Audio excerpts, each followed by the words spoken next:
Hurricane Florence, Typhoon Mangkhut. Killer supercharged storms on opposite sides of the world.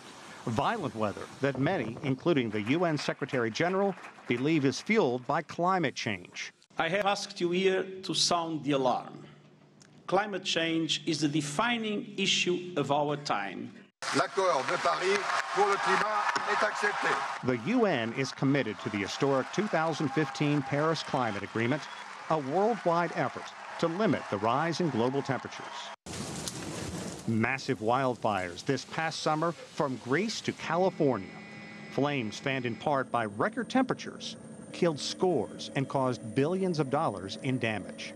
We need to rapidly shift away from our dependence on fossil fuels. We need to replace them with clean energy from water, wind, and sun. Fossil fuels, burning of coal and oil, are blamed for a spike in global temperatures. Virtually every nation responded with strong support, with one noticeable exception. We're going to put the miners back to work. President Donald Trump vowed to make coal king again in the United States, a pledge that helped push him to victory in 2016. The U.S. was the only nation to opt out of the Paris Accord. And the UN chief says the future is shifting away from fossil fuels. Not only would a shift to renewable energy save money, it would also create new jobs, waste less water, boost food production, and clean the polluted air that is killing us.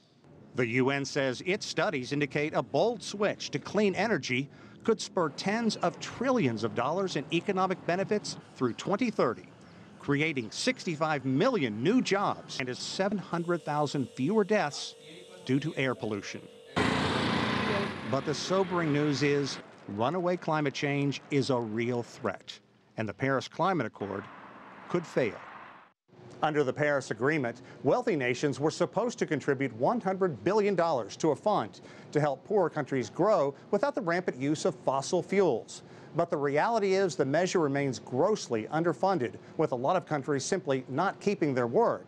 And the Trump administration has been blunt, saying it will not pay the billions of dollars the U.S. had pledged. Sean Callebs, CGTN, Washington.